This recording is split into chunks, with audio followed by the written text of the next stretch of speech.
And welcome to the Rotoworld Basketball Show. I'm Vaughn Dalzell, joined alongside Dan Titus and Raphielle Johnson, representing Yahoo Sports and NBC Sports. And today, we cover injuries and waiver wires as always. But Joel Embiid makes his return. That gives Dan something to root for and cheer about. We also had a superstar battle happen in Denver. Plus, the Charlotte Hornets' Steve Clifford stepped down as head coach.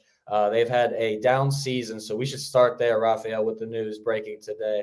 How do you feel about that, and what do the Hornets do moving forward, especially next season since we have 2 weeks left?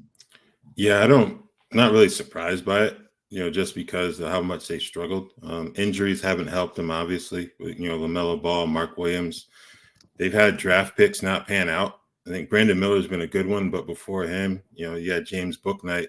They ended up waiving after the trade deadline. So I think the problems in Charlotte go well beyond him. Like in terms of fantasy impact, it's all going to hinge on health. Like if LaMelo Ball isn't healthy, there's really only so much you can do there. And I wonder how fantasy managers will approach drafts, because it felt like he was a lock to be a first rounder entering this year.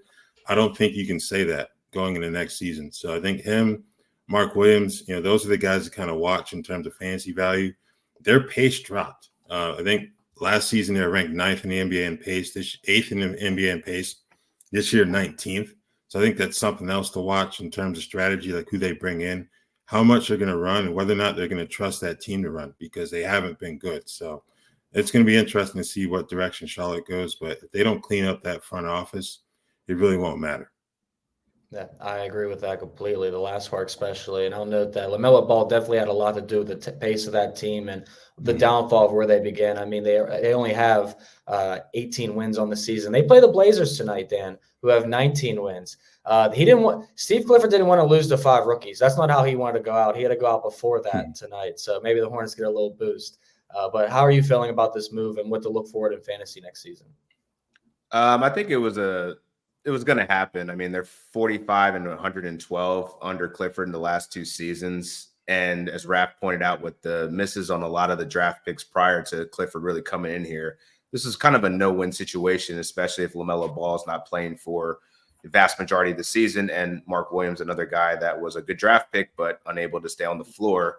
It wasn't going to be a good season either way. So I think, let's see what the Charlotte Hornets decide to do. I think it would make sense for them to get more of an offensive-minded head coach to kind of play into this, a lot of the stars that they have, like utilizing LaMelo Ball in transition and getting up and down the floor. He's a defensive guy, and, they don't really have the tools or the locker room to really impose that defensive, threat that he wanted. So not surprised by the move. I'm kind of surprised that it happened this late in the season. Like, you might as well just ride it out. His contract was going to expire anyway. So getting an interim head coach with, only a handful of games left doesn't.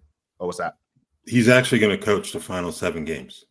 Oh, yeah. Before transitioning to the front office. So it was more of an amicable split than telling him, go ahead and call Tyrone, pack your stuff, Fair. Okay. So that's good. But I mean, for fantasy's sake, Brandon Miller has gotten a wrist injury. Hopefully he's not going to be out for very long. But, I think you're down to scraps in terms of fantasy and trying to pick up people. It's really Vasilije Micic and Trey Mann are the only probably waiver guys that would probably target at this point, because Nick Richards can't be trusted. So even though this coaching change happened, I think it has pretty little impact on fantasy for the rest of the season. Yeah, and there's still time for Steve Clifford to lose to the Blazers tonight too. So I'm looking forward to seeing how into their season goes now. But interesting moving forward for sure. Hopefully they get healthy pieces, because I'm a huge fan of LaMelo Ball and Brandon Miller. We are huge fans of Brandon Miller here on this show. And Dan, we know you love Joel Embiid. He burned me last night though, man. I need the Thunder to win that division badly. And Joel Embiid scores 50% of his points from the free throw line. Classic Joel Embiid. How'd you feel about his return? I feel great about the return. I mean, anytime your team is 14 and 27 without you, it's pretty good to have you back in the lineup. He definitely looked rusty at the onset, which isn't surprising because he hasn't played since January 30th. But, all things considered, I think that this was a good win for the Sixers. I think it's a great thing for Tobias Harris. he finally doesn't have to look like the number 1 or number 2 option. He was firing away, which is no surprise because now you get all that defensive attention towards Embiid. He can play a little bit more freely. So I think it's a great thing for the Sixers. They need him back right before the playoffs, and I think that this is a good way for them to tune it up. Maybe they can get to the 6th spot. If not, I still feel like they're going to be a very dangerous team as a play-in team if they come back fully healthy. Tyrese Maxey isn't back yet, but the longer he can get closer to that 100%, just makes him that much more dangerous. Mo Bamba probably leaves the rotation anytime Joel Embiid is back. He is questionable ahead of Thursday's game, so we'll see how many games he plays out of the final 3 games in 4 nights that the Sixers have to close out this week. It's one of the teams that I'd actually be looking to target just based on the opponents that they're going against and the strength of that schedule. But it'd be hard pressed to think that Joel Embiid's going to play 3 or probably 2 out of those 3 games, just given that he's coming back and you want to have him healthy, completely healthy for this playoff stretch. Yeah, the playoff stretch is going to be significant. If they get the 7th seed, they'll be taking on Milwaukee Bucks, which I think is a great spot for the Sixers to potentially get an upset. We know the Bucks defense still hasn't picked up to where we thought it should be at this late in the season. But Raphael, I mean, there were a lot of positives. He did have rust, Embiid, but he had 7 assists, 6 boards. He did have 6 turnovers, 3 steals too. So a lot to look at in that game. What did you see, and what are you looking at moving forward? I think for me, it's that some guys who were asked to take on more prominent roles when he was out may be better served taking on supplementary roles where they can just kind of, in the case of Tobias Harris, like Dan said, just fire away. It's kind of hard to read too much into what the guards did, especially Kelly Oubre, because, obviously Tyrese Maxey wasn't out there. So that's a big deal. In the short term, while he's out, if he remains out, Cam Payne's the guy to kind of target there in terms of fantasy pickups. So I think Paul Reed is someone else to watch. Like Dan said, Embiid playing all those games to end the week is probably a bit unrealistic. Reed wasn't great when Embiid was out, but I think at this point he may be a better fit for fantasy rosters than he was when Embiid was out and it was just him and Mo Bamba. So I think those are the things that I'll be watching. I'm not going to read too much into what we saw from Payne and Oubre, but Payne is the guy to pick up if Maxey were to remain sidelined in the short term. Yeah, no, totally agreed there too.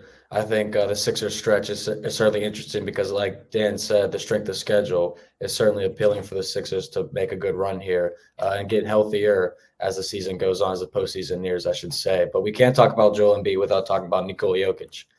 42 points in a win against the Spurs. That was a very, very close game last night. Ended up being a 5-point win, Raphael. And Victor was pretty impressive too. Wembanyama, 23 points, 15 rebounds, and 8 assists, near triple-double. What did you like in that game? Wemby also had 9 blocks, so he had a near quadruple-double. Yeah, quadruple-double. Yeah, I don't think anyone's done that since Hakeem Olajuwon. So that would have been insane to see happen. But yeah, Jokic did more Jokic things. They're still without Jamal Murray. So obviously Reggie Jackson's the play here. Aaron Gordon, I like what he did. 23 points with the full stat line, 75% from the field. I think he's someone else whose value gets boosted without Jamal Murray because he gets more opportunities to serve as a playmaker. May not be the primary guy since Jokic is that person, but there are some supplementary opportunities for him. Michael Porter Jr. didn't shoot it well, but career high 16 rebounds. I think these last couple seasons, we've seen some serious growth from him in terms of not letting his shot dictate other aspects of his game. Like it was key during the finals, and it's kind of carried over into this season too. So that's encouraging. 5 for 16, he's not going to do that consistently, but if he can get good rebounding numbers, I think he's averaging 8 per game over the last 2 weeks. That's a really good bonus for fantasy managers in championship week. Yeah, a lot of surprising stat lines in that game too, I'll add, because you noted about Porter Jr.'s 16 rebounds. Out rebounded Victor Wembanyama, which was not on my bingo card. But Dan, did you have a triple-double for Trey Jones on your bingo card? Definitely did not, but I think it's clear if Trey Jones is on your waivers, you got to pick him up, especially with Devin Vassell and Jeremy Sohan out for the rest of the season. I would also take a look at Malachi Branham. He played 37 minutes against the Denver Nuggets, had 24 points, 3 rebounds. I think he's someone that's going to kind of emerge and has stepped up whenever someone's been hurt in those starting lineups. So, I think that those are 2 guys that would probably benefit with those guys out. Also, Zach Collins has had 13 points and 8 rebounds in both his last 2 games. So, perhaps they go with a bigger lineup. I think that was just a matter of them playing against the Denver Nuggets, though. But I want to talk about Wemby for a second. I think it's clear he's the undisputed 101 at this point, right? Like, This is his 22nd game with 5 blocks or more. The second closest to him is Brook Lopez with 9. Like, I know that Jokic is outstanding and a triple-double monster and super efficient, but there's just no upside higher than Victor Wembanyama at this point. I mean, for what we're talking, Raph just started off like quadruple-double Hakeem Olajuwon. Anytime that's mentioned, this guy is a number 1 pick in fantasy. So I think it's just really cool to see as a rookie, he's earning so much respect amongst his peers. Like the fact that Jokic knows that he has to go up and dunk it because Victor already had the best of him on a couple of blocks before that. Like this guy's changing the game right before our eyes, and he's doing this against an MVP. So yeah, Victor's here to stay, man. This is crazy to see in the rookie campaign. Yeah, truly been a generational talent, and I loved every second of the season so far. Even though they've been bottom of the NBA record-wise, they still have a lot to play for and a lot to prove as a young team there. And the jokingly point I'll make out is Wemby's blocks props have gone crazy. They shot up to over 4.5 plenty of times this year, Dan. Jeez, and you know what? I lost my first bet on Wemby ever. I was super excited. I took us over 2.5 blocks in his season opener. He had 1.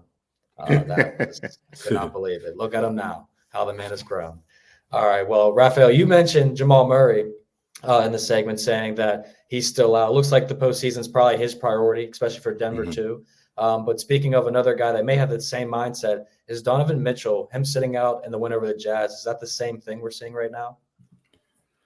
I believe so, because even before the broken nose, he had the bone bruise in the knee that I think Dan mentioned it a couple shows back. He may have come back too early from.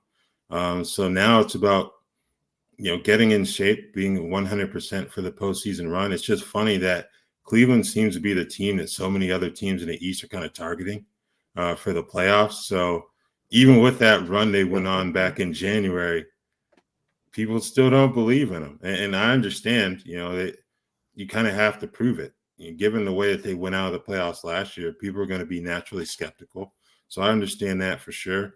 I think Karis LeVert, if he's still available in your league and you're in the midst of a championship week, he's the guy to pick up. 19.7 assists, 2 3-pointers. No, that's Colin Sexton. But he had 26 points, 6 boards, 5 assists, steal on the block and 2 threes in 34 minutes as a starter. So he's someone to pick up there.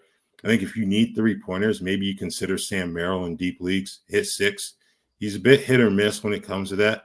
But, I mean, you're kind of desperate for threes later in championship week. It might not be a bad idea to roll the dice on it. No, yeah, he's absolutely a home run hitter when it comes to the triples. So I like that call too, especially if you're looking at a Friday, Saturday, or Sunday type slate. Yeah. Dan, what is your opinion on this? Because I'm thinking that Cleveland or New York as a 3 or 6, whoever gets that 3 or 6 seed has the best matchup to take down Milwaukee and potentially Philadelphia if they are the 7. But Donovan Mitchell, obviously a huge key being healthy for Cleveland to be in the postseason. Yeah, I think I wrote an article earlier this week about the Knicks probably getting that 3 seed, which makes an interesting 4-5 matchup in the playoffs too. Orlando is going to be a team that's going to be I actually feel like Orlando's not getting enough respect just for how good their defense is. Like, obviously, they don't have a lot of playoff experience, but I don't think people want to see them in the playoffs either. So it'll be interesting how this Eastern playoff race kind of shakes out. But one other name I would add to the pickups if Donovan Mitchell is out is Max Strus. He's still 48% rostered. And I think, 33 minutes in his last game, he can give you a mix of threes, points, rebounds, and assists. So I think he's actually an unheralded guy that's played very well this season that may have, been dropped for whatever reason on your waiver wire. So I'd scoop him up in shallow leagues for sure. Yeah, I like that call too.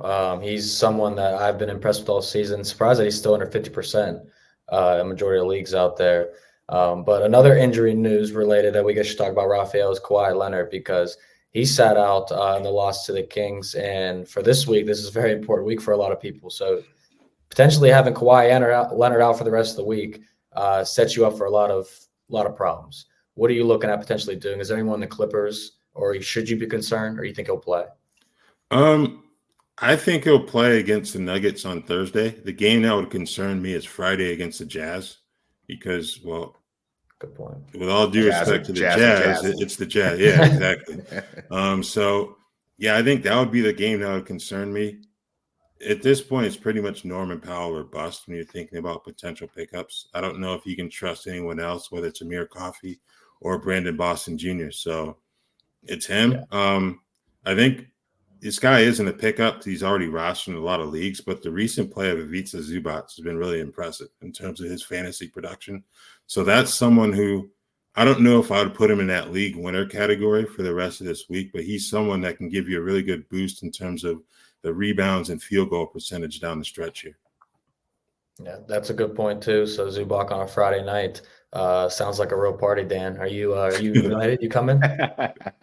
Yeah, I mean, I'm cool with a double-double. I wish he would get more blocks, but he Yeah. has been a force in the paint. And I agree with Raph in terms of I think it's just going to be a scheduling play right now of when Kawhi Leonard's going to play or miss games. Same with Paul George. They're pretty solid, I feel like, in that 4th spot. Like, it's going to take the Mavericks to go on a nice little run towards the end of the season to kind of upseed them. But, I would be concerned about the Clippers in the playoffs, though, because they just haven't been playing consistent basketball. And Ty Lue had to light a fire under them a few times about playing soft. And I don't know. It could be a scary team come playoffs, but I also wouldn't be surprised if they're an early exit because they're just – this is the most we've seen Kawhi Leonard play in the season, man. I don't know if he's run out of gas. We know how James Harden is. There's some red flags here. Yeah, everyone's been very high on the Clippers for the majority of the season. A lot of experts for the second half of the season. And I don't know. I started enjoying watching them play, but I'm starting to get back to this are the Los Angeles Clippers. Do not be fooled. But they'll have to prove me wrong here. I still think the Nuggets are superior in the West. And I'm thinking the Suns are looking a little better. I don't know. I have an obsession with them, but we'll get to that a little later. Because everyone at home watching, you could start your weekdays with a show called Bet the Edge. You could join Jay Croucher, Andrew Disnick, as they break down things all NBA, from division races to NBA Finals contenders, MVP, Coach of the Year, and other season awards. You'll also be able to catch a cameo from yours truly, that's me, on Thursday's edition of the show. We're not just doing NBA, though. We're digging Final Four matchups, too, Major League Baseball futures, NFL draft soon, and much more. So new episodes drop every weekday at 6 a.m. Eastern on NBC Sports YouTube channel. And you can find it in podcast form wherever you download and subscribe. So that was the world's longest promo read from yours truly, Vaughn Dalzell. This is their solo cup I will read out of. Dan, talking about Damian Lillard, Patrick Beverley. Thank you, guys. Yeah, I'm a little bit worried about Dame and this groin injury. He's now officially IL eligible now. He's missed, 3 games straight. He's already been ruled out ahead of Wednesday.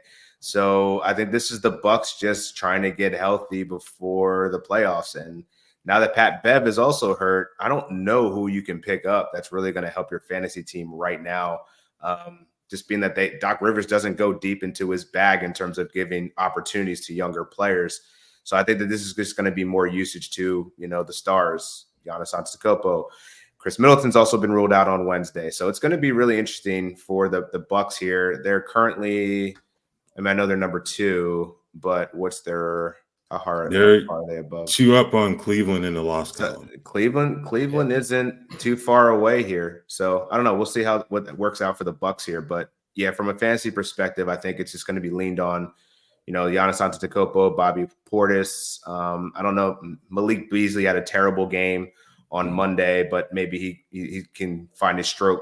I think he's someone that's probably widely available you could pick up, but it's kind of hard to trust Malik Beasley here outside of threes and points. But without Middleton and Lillard in there, maybe there's a chance he can right the ship a little bit.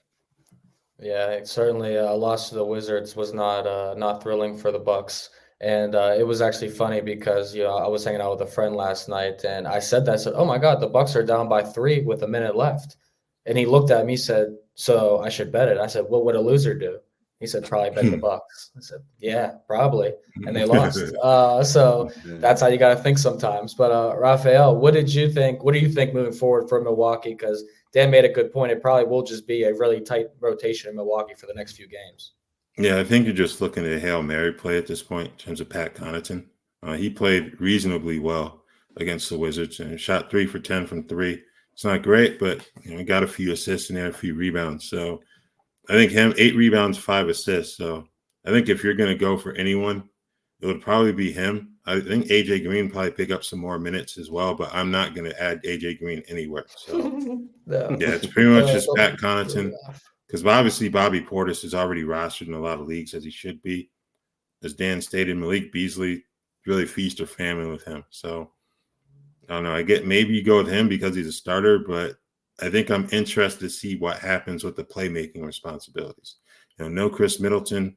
So do you trust Giannis to get you more assists if you're Doc Rivers, or Brook Lopez maybe in a bit more of a facilitator role? But that's going to be something be interested to see play out on Wednesday.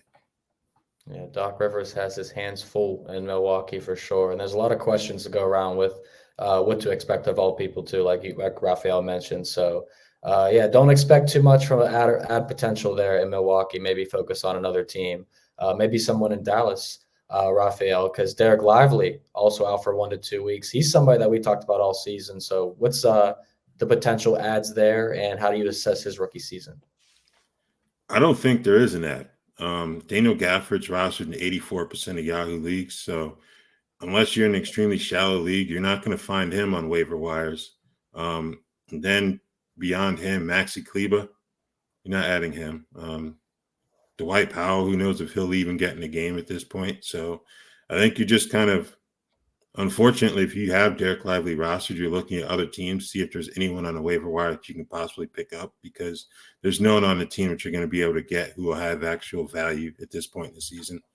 In terms of Lively's season, I thought he did pretty well.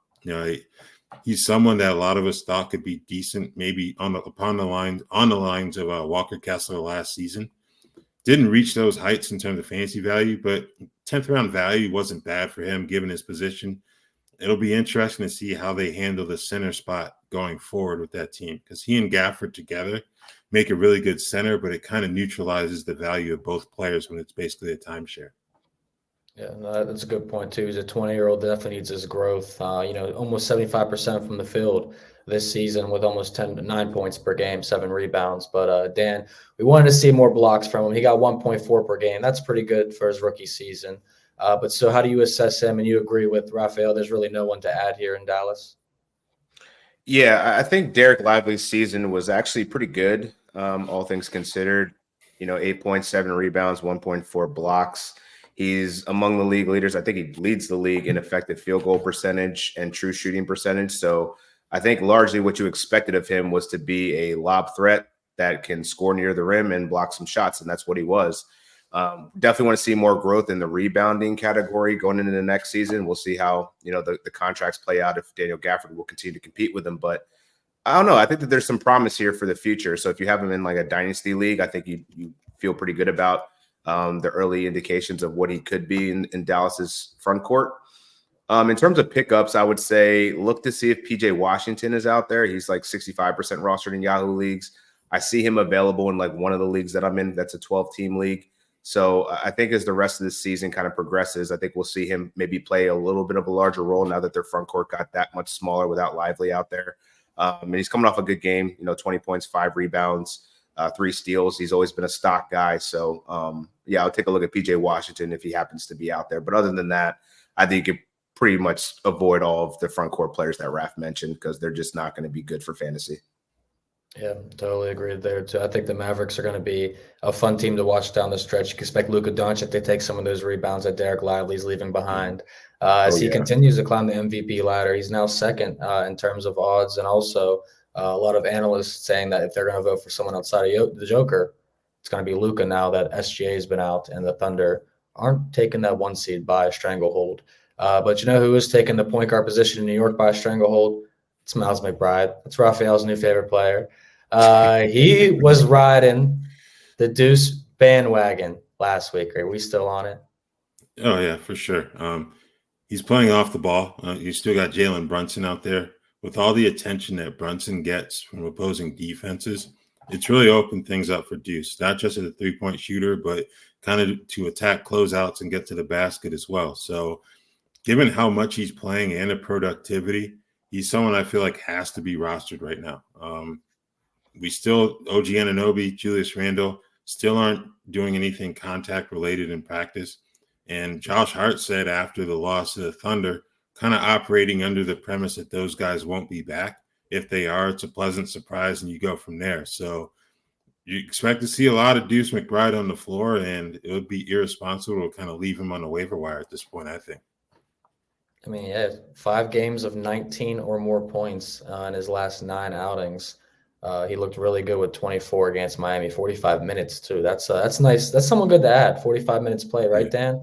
What's your opinion on him? Are you rushing to the waiver wire?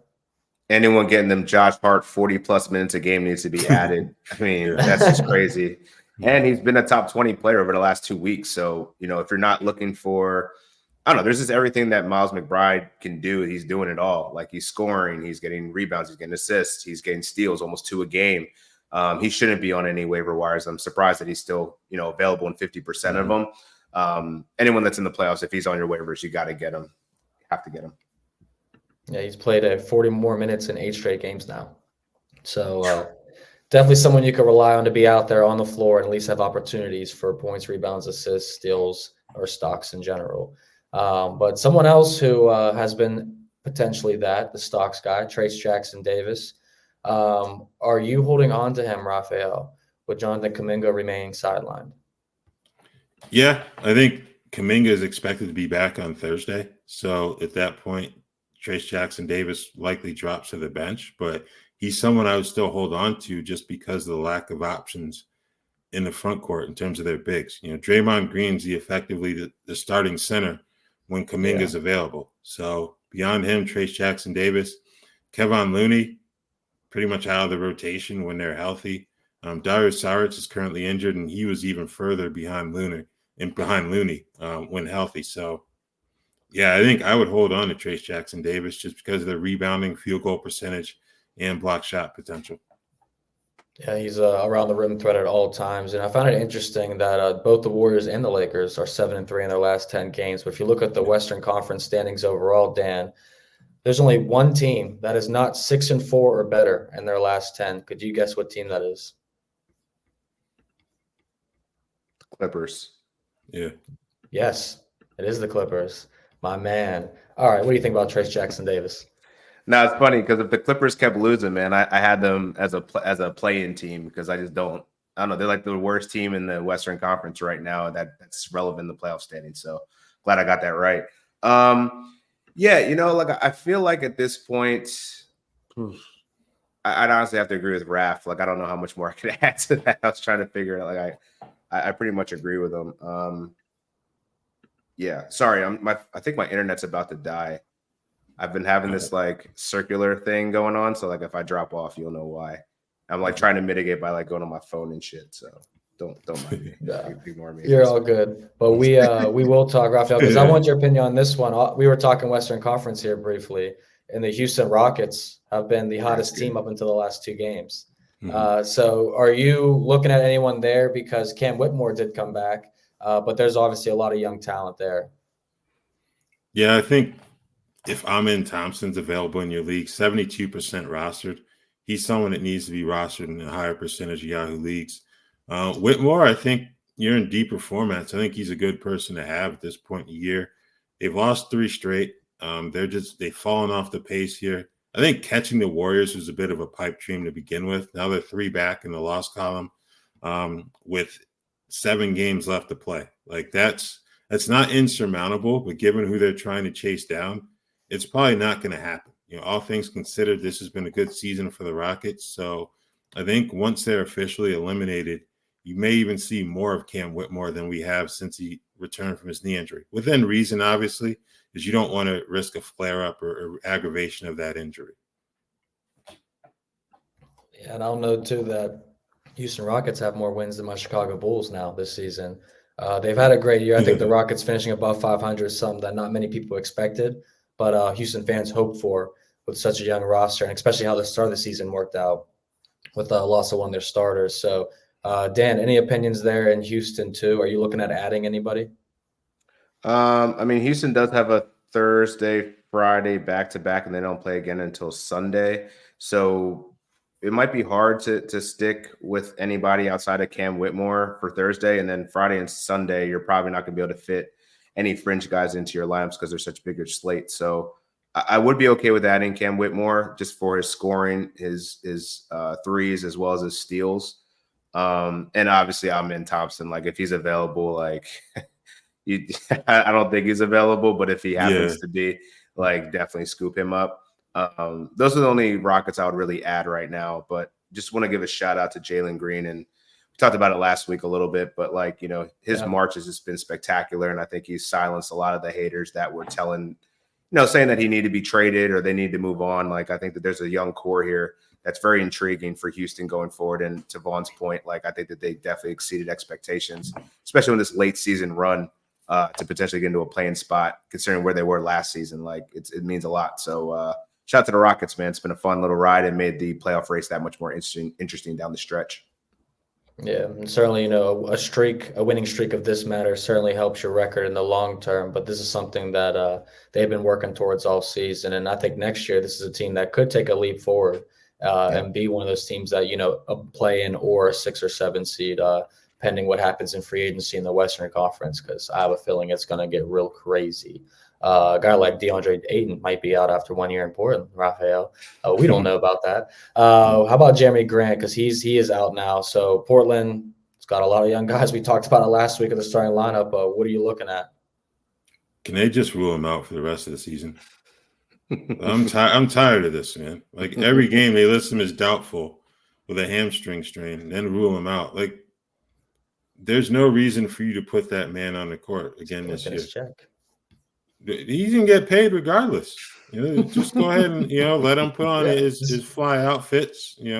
Have him mentor the young guys from the bench, and that's that. I think Ayton is someone else I'd be looking at as a potential shutdown guy. He's been healthy and he's been putting up numbers when he's out there. But like I said, there's really no reason for him to be on the court at this point. Like we've seen them start 5 rookies on a few occasions. I expect to see more of that. I don't know if I would add like a Ryan Rupert, but I would look at a Chris Murray if he's available.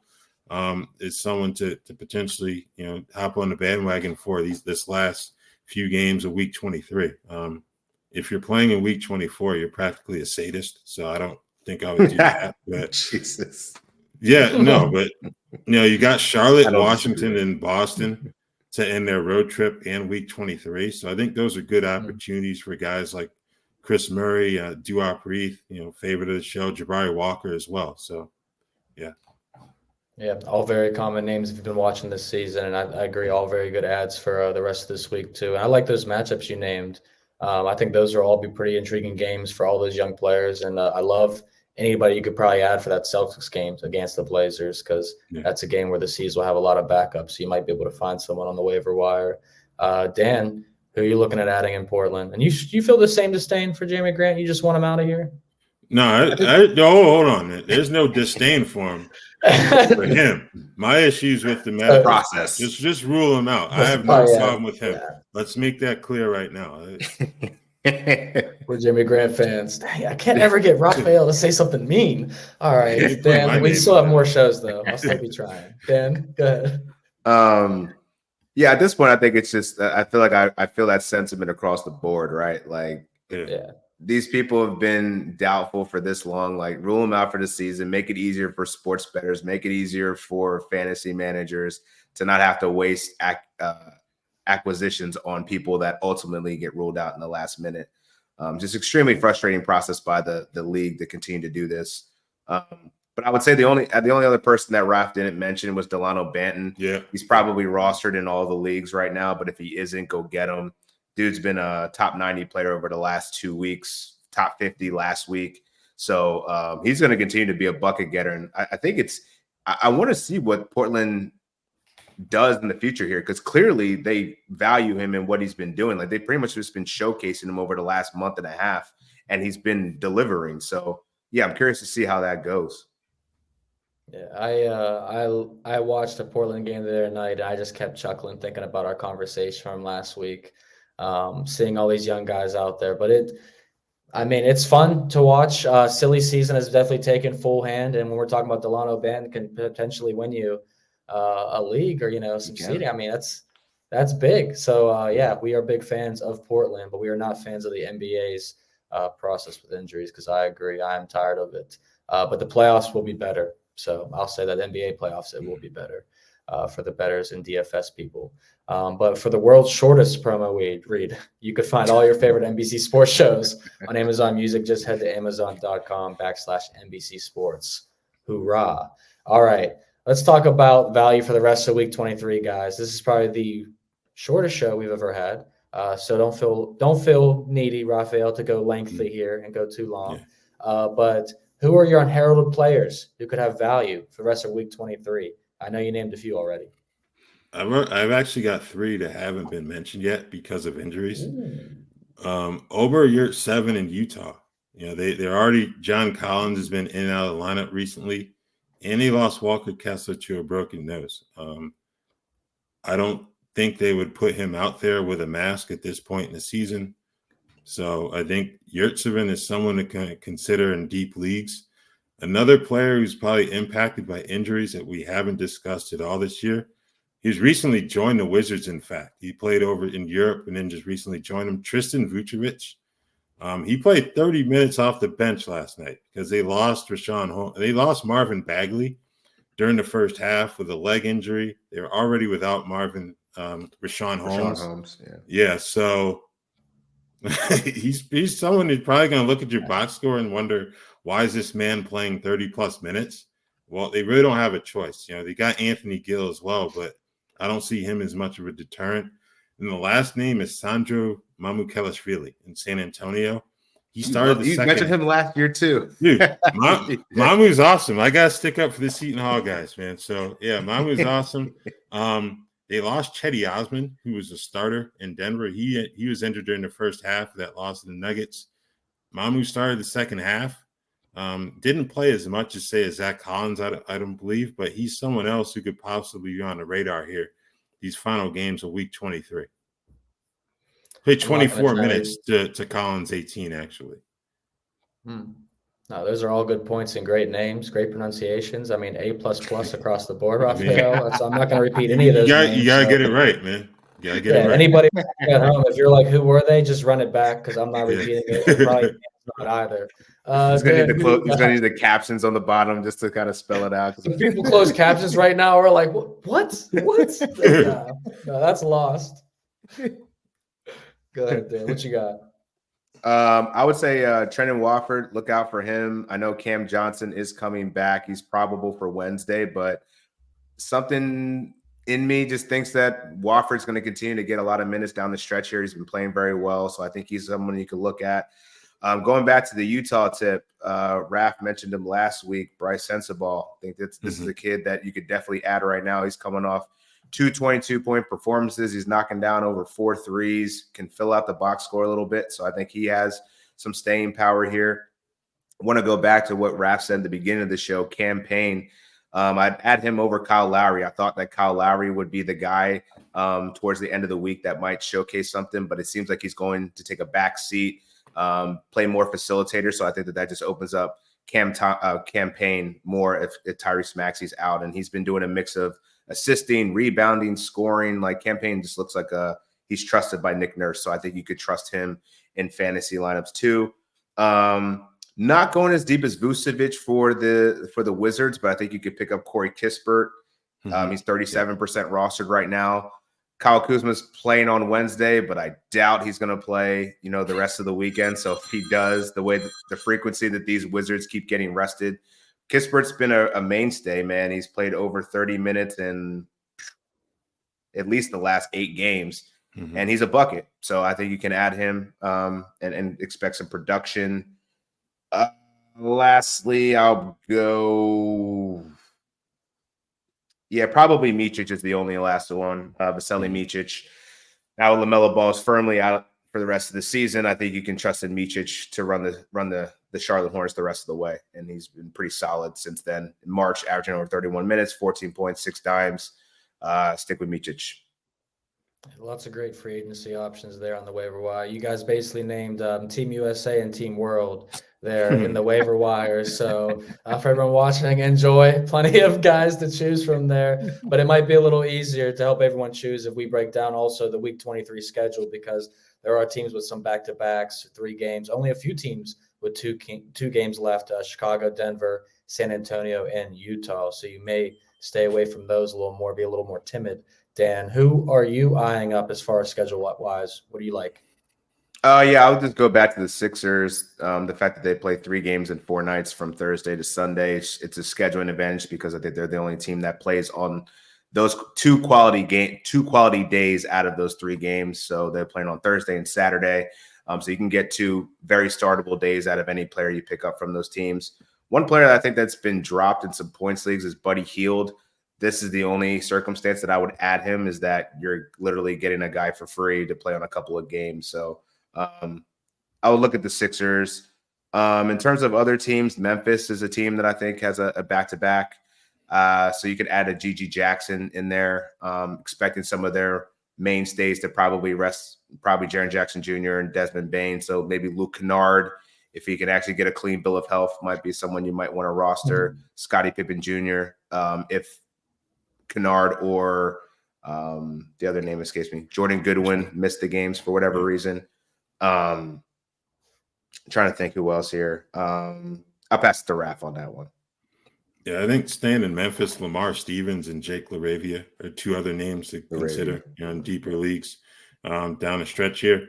They put 4 games on Saturday, and the Grizzlies are one of those teams in action. Obviously, Philadelphia as well.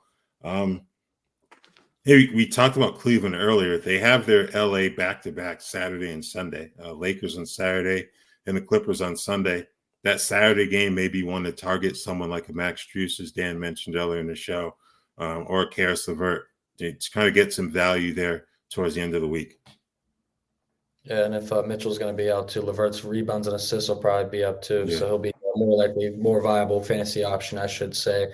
Guys like Strus, Tobias Harris, even that Dan mentioned too, because he'll be playing 3 games at 4 nights, could be huge for fantasy this week. So your worst nightmare would be someone dropping Tobias Harris this season and him burning him by the guy that picked him up in the playoffs. But hey, it happens. It's about to happen to me right now. I had Joel Embiid the whole season, and I thought he was going to be out for the rest of the season. I dropped him a week ago, and now I'm second in waiver priority, and my opponent in the championship is ahead of me. So he's about to scoop up Joel Embiid for free, even though I suffered through it all year. It's going to kill me. You didn't have an IL spot at the time? No IL. It's like, who does that? Yeah, who does that? Come on, it's just critical. It's just crucial. One ad. I want to go back. The Denver Nuggets play on Thursday and Saturday. So if for whatever reason Jamal Murray is not back, I think you could take a streaming look at Reggie Jackson, maybe Christian Brown. Who are they playing? They're playing the Clippers and the Hawks. I doubt we'll see any of the starters bench then, but if anybody like a Jokic or Aaron Gordon or Michael Porter Jr. are out, I think Peyton Watson probably gets a little boost there. But yeah, I'd probably just keep it to Christian Brown and Reggie Jackson if Jamal Murray continues to be out. Yeah, no, good points there. I'm glad you didn't end it on your Joel Embiid segment, because that would have been just sad, Dan, not to bring it back up, right? But no, I'm gonna win though, man. I'm gonna win this. I'm gonna make some moves. We're gonna do it. I'm taking Raph's advice, Vaughn. I got 3 moves left to make here. It's also a weekly league, so you can only pick up players like once a week. So it's right after this. So I got three moves left, man. I'm making them. Sensabaugh, Umar Yurtseven, let's get it. Yeah, and MoMA, what was it? Mamu. Yes, Mamu the whale. Sure. Yeah, what is this? Okay, I felt like a kid there, trying to say it, but okay.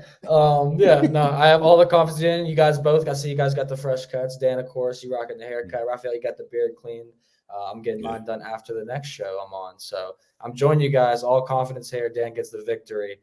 We do have one scheduled question before we get out of here, but I have some quick rapid fire to hit you guys with. Won't take more than 30 seconds, Raphaelle, I promise. But as Raph is eyeing lunch, it's right there. He's in his grasp, get me. I wanted to ask you guys, what week should fantasy managers end in basketball? I should go Regular season, and when does the playoffs end? What would you prefer? What is the right answer? I don't think there is a right answer. It feels like whatever week you target, you're still going to be dealing with potential shutdowns and other things within the course of a game. Week 23 is what it tends to be in terms of the standard setting. I'd probably go week 22, but again, I don't know, man. It is what it is at this point in terms of, players being having their minutes tapered or just completely cut off. But it just feels like in the past, week 23 was like a safe time to end it. Those days may be over, and you might have to look at week 22 at this point. Dan, what's your preference? Yeah, I think I'm gonna have to lobby to the bosses, man. I think we're a week late. I think week 20, the playoffs should end on week 22, and you're not absolving yourself from all the shenanigans late season, but I think it's just 1 week better than what it is now. So I think week 20 to week 22 sounds like the ideal playoff format. But I think we also need to start talking about how we can just change the game a little bit.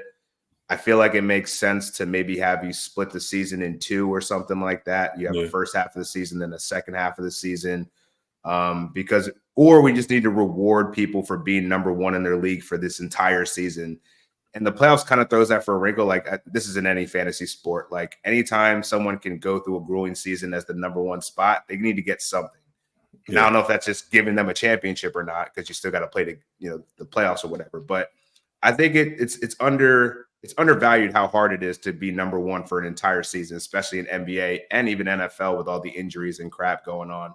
So I don't know. I think we just need to think about how to play this game a little bit more strategically, that you're still getting the most value of it, and you're not having to deal with the BS towards the end of the season that kind of ruins the game a bit.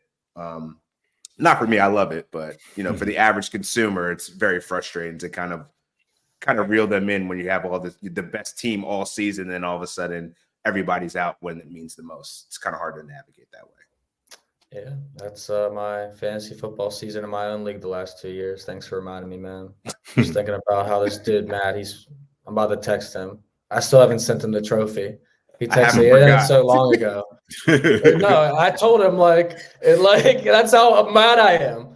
I literally had the best team all year. Like, it's so dumb. I agree with you. Like, I got first place, my money back and a little some, but yeah, it's not fun. So I'm with you. I think we need to find some way to reward teams that are clearly the best all year. But sometimes your money back or a little extra just isn't enough for guys like me. We're greedy. So rapid fire questions. College basketball. We're going to talk about the Final Four because Elite Eight was awesome if you guys didn't catch it. I'm sure you watched the women's games because Caitlin Clark was on national TV. Insane. And South Carolina, of course, still undefeated. So we'll start with the women's. Dan, North Carolina State or South Carolina? South Carolina. Raphael? I'm going to go with the Gamecocks. Make it 3 across the board. UConn, Iowa. Dan? Give me UConn. Ooh, Raphael?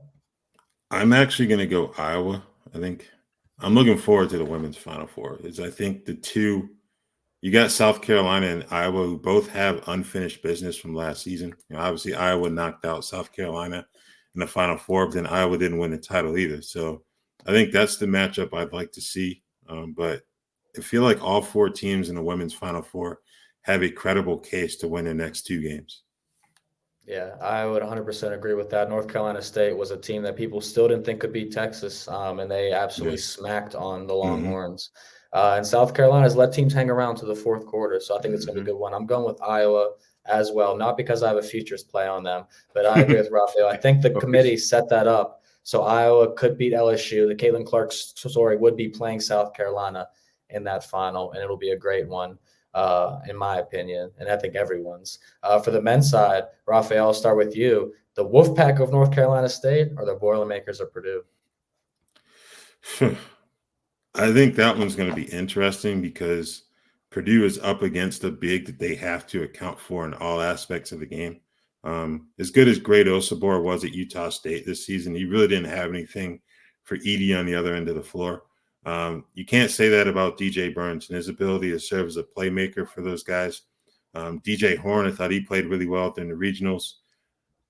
I think as much as I'd like to believe in like the supposed destiny of NC State and the run that they've been on, I just think Zach Edey and those improved guards are going to be too much for NC State. Yep, 100% agreed there. I think Purdue does pull away in the second half of that game, so I'm going Boilermakers. Dan, what do you got?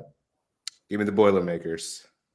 Yeah, man. And fun fact about DJ Burns, there was only 2 guys rated higher than him his senior year coming out of high school in his state. Do you know who they were by chance? What state was he from? I don't think he wasn't from Tennessee, right?